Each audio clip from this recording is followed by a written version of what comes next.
lost about 1,000. Hello and welcome back. Brace yourselves because we're about to meet the Dark Avengers. This team of Marvel characters is exactly as the name suggests. They're dark. But why are they called Avengers? That's because Norman Osborn, aka the former Green Goblin, decided to disguise a bunch of Marvel villains as Avengers during the Marvel Comics' Dark Reign era. In essence, the Dark Avengers are a variation of the Thunderbolts, an amalgamation of rogues and villains recruited under a program with an agenda. We're talking about supervillain Moonstone, operating as Miss Marvel, the Scorpion transforming into Spider-Man, and longtime Marvel antagonist Bullseye becoming Hawkeye. And that is just a glimpse of the Dark Avengers roster. We haven't even scratched the surface yet. So get ready to dive deep into the dark side of the Avengers. Before we go into our video though, we have a small request. If you like our content, please support us by subscribing to the channel. It's a small click for you, but for us it means a lot. Thank you very much. Now let's begin. A brief history and origins of the Dark Avengers. The Dark Avengers comic book issues were published between 2009 and 2013, beginning with continued storylines of the Secret Invasion, when the alien Skrulls were trying to take over Earth by destroying humanity. The Skrulls, who are excellent shapeshifters, posed as some of Marvel's biggest heroes to infiltrate government offices, and also just to generally blend in with the masses. With the discovery of the Skrull impersonators, there was a general situation of chaos amidst the Avengers and the S.H.I.E.L.D. headquarters, which was being headed by Tony Stark. This tense atmosphere paved the way for Norman Osborn, whose villainous legacy of being the Green Goblin preceded him, to step in as the savior. But what he really wanted was to advance his evil agenda. Having served as the leader of the Thunderbolts before, Osborn quickly put together a roughly etched out team of villains, which marked the beginning of the Dark Avengers, comprising Bullseye as Hawkeye, Moonstone as Marvel, and Mac Gargan in a Venom suit as the Spider-Man. Osborn was already in possession of some secret knowledge about Skrull's biology, which Deadpool was supposed to send to Nick Fury but was deciphered by Osborn instead. Hence, defeating the Skrulls and killing the Skrull Empress personally was a piece of cake for Osborn.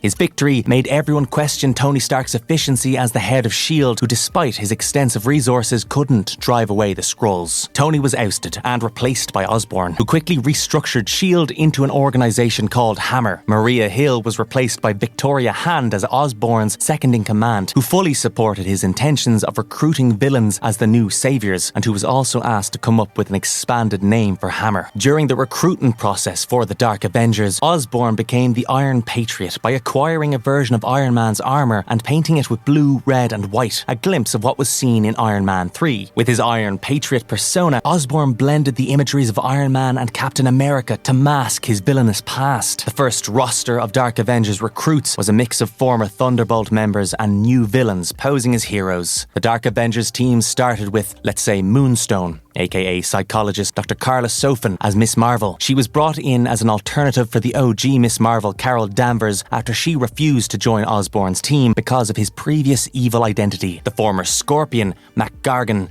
who was under the influence of Venom when Osborn approached him, was recruited as Spider-Man. He was given medication by Osborn to keep his symbiote counterpart in check. Osborn also pulled in Bullseye from the Thunderbolts to pose as Hawkeye. He even wore a suit similar to Clint Barton's and fought in his same style. The team was expanded with the mutant Daken, who was tired of living in his dad Wolverine's shadow. As a Dark Avenger, he assumed the identity of his father. The first set of Dark Avengers had another Miss Marvel alternative, Marvel Boy, in the form of Novar. The fact he was part Kree made him a perfect candidate, because Osborn wanted to have someone in the team with the confidence to kill the Skrulls if they ever came back. Novar's existence was short-lived in the Dark Avengers comics, as he decided to leave the group after learning that the other members were villains. Returning to the Avengers roster, though dark this time, were the Sentry and Ares, who were part of the original Avengers team under Tony Stark, but decided to stick with Osborn. Ares is a character inspired by the Greek god of war of the same name and is easily one of the most powerful ones in the entire team Osborn puts together. He was somewhat of Thor's alternative in the Dark Avengers, who had great respect for Osborn for defeating the Skrulls. Next up we have the Sentry, who was the most powerful of them all, but was unstable because of his alternate devilish persona named Void, who even villains didn't want to cross paths with. The Sentry fought on the side of Iron Man during the Civil War, but decided to stick with Osborn because of the help he offered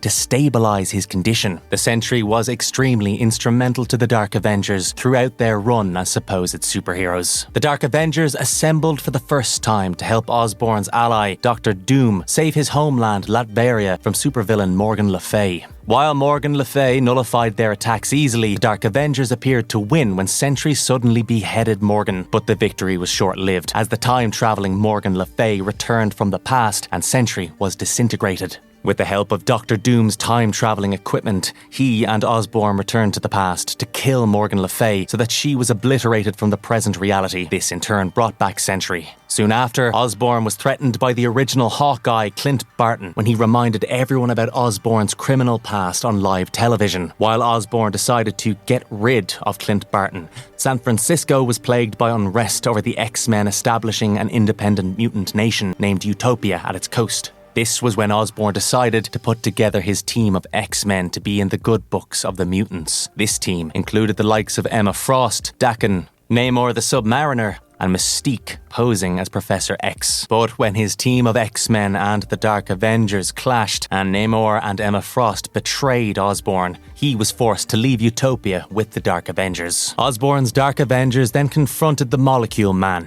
when a government big shot asked him to track down his missing daughter. Tracing her to a small town called Dinosaur, the Dark Avengers encountered Molecule Man, who held them captive in dangerous entrapments till Sentry defeated the Molecule Man and disintegrated him. Upon his return to New York, Sentry was shot by his wife Lindy, who by this time had grown terrified of his alternate persona Void and the extent of his powers. Sentry survived and was consumed by Void, who began rampaging through New York until Osborn convinced him to stop. Osborn then deployed Bullseye to kill Lindy so that Sentry would return to a reliable state. Amidst this entire hullabaloo, Loki brainwashed Osborn into believing that Asgard, which was floating over Oklahoma, doesn't belong on Earth and must return to the Nine Realms. Osborn assembled all his forces, including the Thunderbolts, to attack Asgard, which in Marvel's timeline is known as the Siege. As Sentry, now taken over by Void, continued to destroy Asgard, Loki realised that this may have been a bad idea. With the help of the Norn Stones, he empowered the original Avengers who were fighting for Asgard, but was soon killed by the Void. The Void also tore Ares in half when Ares found out that Osborn had tricked him into drawing a battle plan against Asgard. The out-of-control Void was forced to become its calmer version, the Sentry, when the real Iron Man crushed him with a helicarrier. The real Avengers then decided to put an end to Sentry, anticipating the return of the Void. After the siege, the Dark Avengers were sort of dismantled, with Osborn descending into insanity. He was arrested for the destruction of Asgard and other criminal activities during his tenure as the director of Hammer and placed at Raft, a maximum security prison for superhuman detainees. The Dark Avengers who remained were also incarcerated, except Daken, who managed to flee.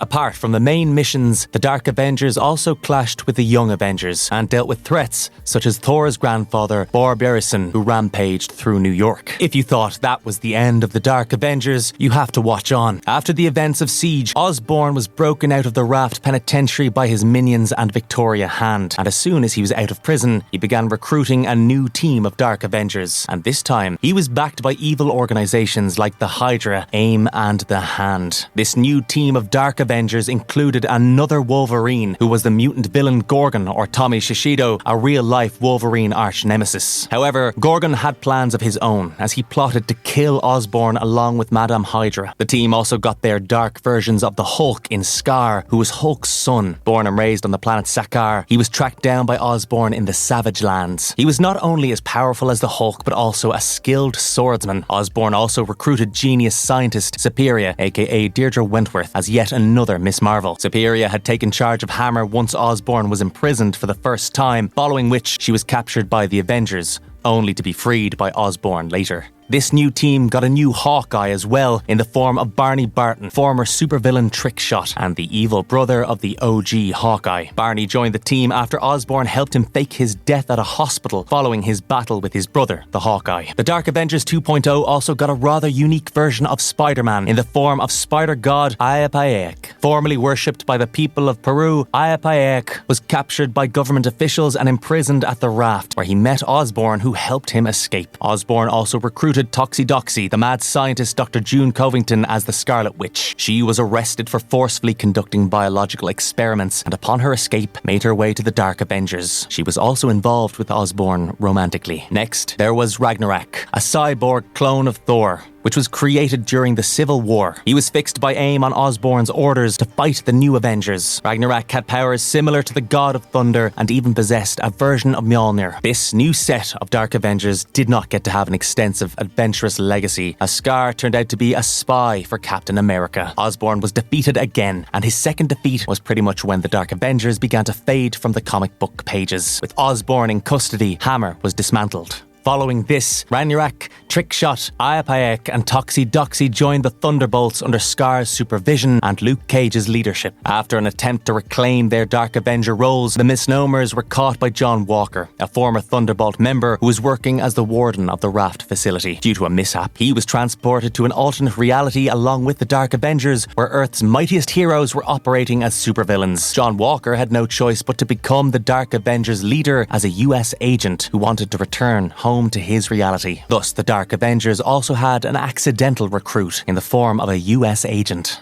Dark Avengers made a brief appearance in the Avengers Assemble animated series. 2 years after their last comic book appearance, the baddies in superhero attire appeared in an episode of the second season of the Avengers Assemble animated series in 2015. Titled Dark Avengers, the episode begins with a scene of gigantic robots rampaging through New York, when a little girl and her pet dog are saved just in time by the charming Hyperion. Here's a refresher. Hyperion is a founding member of the Squadron Supreme, which is often seen as Marvel's version of the Justice League. As the little girl says, "Go Squadron," Hyperion establishes that the Squadron Supreme, also comprising Speed Demon, Nighthawk, Dr. Spectrum, and Power Princess, are Earth's mightiest heroes. In a twist of events, a menacing Iron Man, armoured in grey, makes an appearance, revealing the gigantic robots were his doing and that the Avengers are the bad guys in this reality. Who did you expect? A good guy? You might be Earth's mightiest hero, but not the smartest, says Iron Man. However, when Tony Stark fires a unibeam at Dr. Spectrum's hands, the Reality Stone he had releases a wavelength that surrounds the area. Through the wavelength, Tony Stark gets a glimpse of another reality in which he sports red and yellow armour and is seen fighting alongside the other Avengers. Taken aback, Iron Man flies back to his headquarters while the Squadron Supreme is seen worrying about what Iron Man saw. Not good. Stark saw everything, says the Nighthawk. What Iron Man witnessed was a tear through the current reality, which Dr. Spectrum had faked with the help of the Reality Stone. Back home, Jarvis tells Iron Man that the other Avengers are operating as criminals. Thor is the Lord of Crime, Hulk is a gangster, Black Widow is a cat burglar, Hawkeye a master thief, Falcon is a hacker, and Captain America is an outlaw who has gone into hiding. Stark decides it's time to meet some other criminals and bring them all together. At the Squadron Supreme headquarters, which is actually the Avengers Tower, the Nighthawk is fuming over the fact that Dr. Spectrum failed to create a world where the Avengers would not exist. He then orders the Squadron members to obliterate all the Avengers. As the Speed Demon and Power Princess hunt down Hawkeye, he's saved by Falcon and taken into Tony Stark's ship. At another location, the Hulk and Thor are seen fighting over a weapon that can take down the Hyperion. The fight is joined by Black Widow, who too wants that weapon, but it turns out to be an ambush, and Hyperion hovers over the vault and starts shooting power beams at them. That's until Iron Man hits him with his aircraft and crashes him into a mountain. Meanwhile, Dr. Spectrum is seen manipulating the Reality Stone with the help of a machine because apparently his control over the stone is limited. In doing so, he promises a reality in which the Avengers won't exist and the Squadron will have complete control over the world. Subsequently, on Tony Stark's ship, a slew of mind-boggling revelations take place. Tony tells the rest of the group that they were once a team of villains so strong that the Squadron tried to wipe them from reality, and that Captain America exists. In order to prove that Captain America is currently on his aircraft, Tony fires a beam at Falcon, when the Cap appears out of nowhere to save Falcon with his shield. The Cap says that some kind of muscle memory tells him that they've all worked together. "What's your endgame, Stark?" he asks Iron Man, who then tries to convince the Dark Avengers to take the Reality Stone from the Squadron Supreme. They all focus on the video of what Iron Man saw earlier and discover that the little girl who appeared at the beginning of the episode actually hails the Avengers and not the Squadron, thus confirming Captain America and Iron Man's belief belief. This conversation was interrupted by an attack from the Nighthawk, who planted a bomb on Tony Stark's ship. In an act of sacrifice, Iron Man flies away with the bomb, which detonates mid-air, seemingly killing Iron Man, while Hulk and Thor manage to save the aircraft from crashing. As Tony had insisted, the Avengers then decide to go after the Reality Stone, inspired by a pep talk from the Cap. Taking down the Squadron isn't only justice, the fate of the entire world is in our hands. Tony had faith in us, let's put our faith in him. Avengers assemble. We get goosebumps every time Cap says that. A climactic action takes place at the Squadron headquarters when Captain America, Falcon, Black Widow and Hawkeye break into the tower, while Thor and Hulk find themselves trapped by Speed Demon and Power Princess outside. In order to protect the Reality Stone, Hyperion starts attacking Captain America, whose shield hits the stone and returns to its original state. Hyperion then blasts out Captain America through a crack in the wall. The Cap is rescued by Iron Man, who has returned, and how. Amidst the chaos, Dr. Spectrum begins to alter reality and erase the Avengers when Iron Man blasts him away. We got one shot, says Captain America, as he restores reality with the Reality Stone, and the S at the top of Stark Towers turns into an A again. As the Avengers return to their original form, the Squadron tries to destroy the tower. The heroes save it from collapsing, following which the tower's auto-repair mechanism takes over. The episode ends with Captain America telling Iron Man that they will always remember his sacrifice, even if it was in a different reality. Clearly, it's no surprise that this episode reminds us of Avengers Endgame in more ways than one. Exploring the most powerful Dark Avengers members. Now that we know about the Dark Avengers and their escapades, let's see who was the most powerful of them all. It's the Sentry, obviously. It's said that he gained the power of 1,000,000 exploding suns from the super soldier serum. Sentry, who confided in Osborn about his dual personality, was manipulated into joining the Dark Avengers and became Osborn's strongest weapon. Because of always shuttling between the heroic persona and the merciless version of Void, Sentry was a troubled figure. During his days with the Dark Avengers, Sentry was always torn between what's right and what's wrong, a dilemma he particularly had after tearing off Morgan Le Fay's head. Apart from his superhuman abilities, the Sentry was capable of molecular manipulation and could sometimes subconsciously manifest his fears and desires. He destroyed Asgard to rubble and split his fellow Dark Avengers Ares in half before Iron Man tamed him down with a helicarrier. As he returned to his Sentry persona, he begged to be killed, a wish that was fulfilled by Thor. This brings us to Ares, who was the god of war.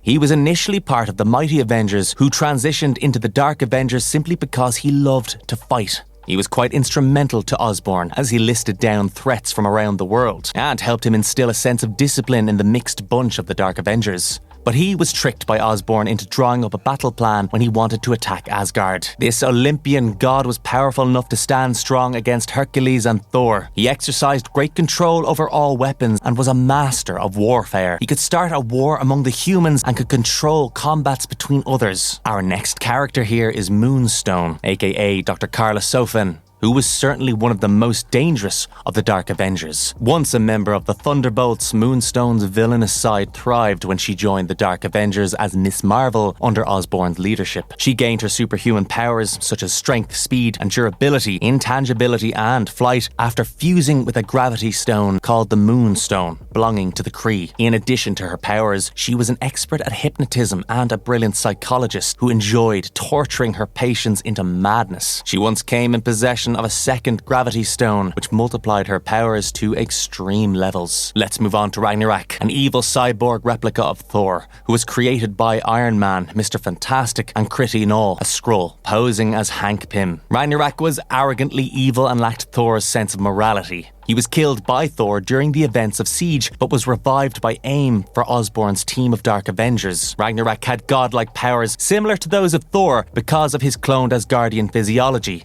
and he could summon lightning with the hammer of another universe's fallen Thor. Though his hammer was a less powerful version of Thor's Mjolnir, a strike from it almost killed Luke Cage and Wolverine during a fight. Next up we have Scar, who inherited gamma powers from his father Hulk and old powers, the Old Strong. In addition to his superhuman abilities, the old power enabled Scar to interact with the planet, so much so that he could manipulate lava and stone, convert his own body to stone, and speak across long distances. He could also intuitively see past happenings such as what happened on his home planet Sakaar for the last 40 moons. Scar, who was also a skilled combatant, joined the Dark Avengers as a double agent for Captain America. After revealing his allegiance, he watched over the defeated Dark Avengers under Luke Cage's guidance. We have another scientist on the list, and she is Dr. Deirdre Wentworth, aka Superior, who met Norman Osborn at the Raft prison. Superior eventually found a spot on the second roster of the Dark Avengers when she took the alias of Miss Marvel. As a misandrist, her goal was to achieve complete female domination around the world. She not only created her powers, but also made several scientific breakthroughs. With extensive knowledge in genetics, biochemistry, and physics, among other disciplines, she created the time probe,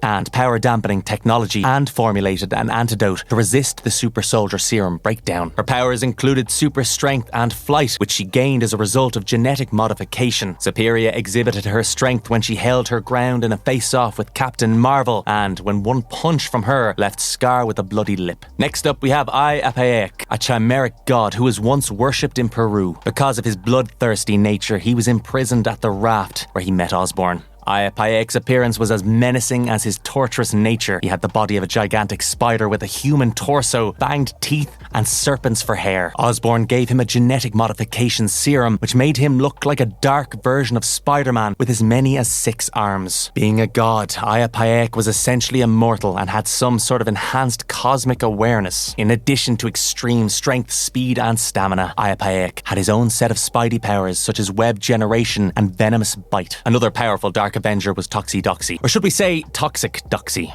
who took on the mantle of the Scarlet Witch. Real name Dr. June Covington, Toxie genetically experimented on herself. As a result, she had powers such as poison breath and contained neurotoxin in her blood. Having excelled at molecular biology and genetics, she gained telepathic abilities and was capable of mind-controlling those near her. She could also become invisible to machinery after she inserted DNA from an inhuman with a similar ability. As a geneticist, Toxie was constantly modifying herself, and that's what made her unpredictably dangerous. This list would not be complete without Norman Osborn, whose biggest asset was his ability to manipulate. Because of the chemical formulation of the Goblin formula, which Osborn ingested, he was already invested with superhuman abilities, such as enhanced cerebral capacities, strength, speed, durability, and regenerative healing power. In addition, while assembling the Dark Avengers, he acquired a stolen Iron Man suit, which came with its own technological advancements. Thus, Norman Osborn became the Iron Patriot. He was an expert marksman and a skilled combatant, but he preferred to have the Sentry Guard him at all times. His most extensive power was his cunning, which he used to break out of the Raft multiple times and lead the Dark Avengers into victory against villains like Morgan Le Fay and Molecule Man. Last but not least, we have Gorgon, or Tommy Shishido, who assumed the identity of his longtime enemy Wolverine in the Dark Avengers team. This Wolverine imposter had his own mutant ability to turn people into stone through eye contact, a bit like Medusa, the ancient goddess of Greek mythology. This transmutation ability earned him the name Gorgon. To live with his mutant power, Gorgon trained in fighting and learned to live his day-to-day life blindfolded through the help of his telepathic abilities. Gorgon was born with a genius-level intellect and gained superhuman powers following his resurrection by the Hand.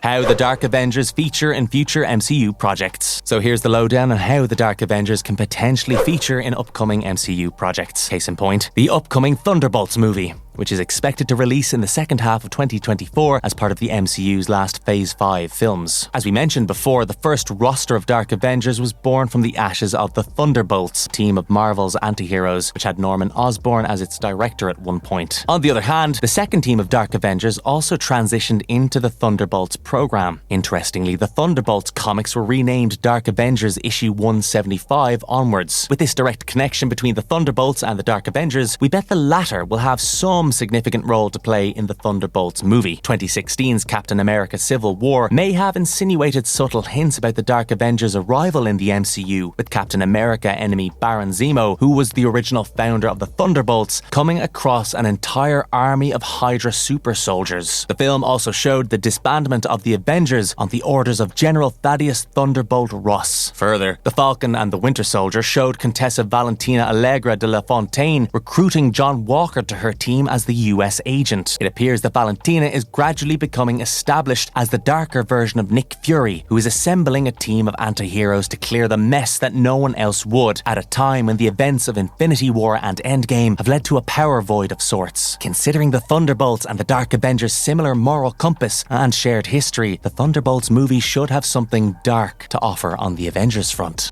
Conclusion. The Dark Avengers, formed on a whim of Norman Osborn, did come up with a sort of coolness quotient. The idea of crazy baddies dressed up in superhero costumes, that sounded awesome in itself. Dark Avengers may not have been around for a long time, but they turned out to be one of the most successful teams of villains in Marvel Comics. The superhero impersonators even made the world believe that they were the true Avengers for a while. So, do you think it would be cool for the Dark Avengers to have a movie or series of their own? Let us know in the comments down below. And as is the drill, if you liked the video, please do give us a shout out and watch this space for more marvelous content. Have a good one, stay safe.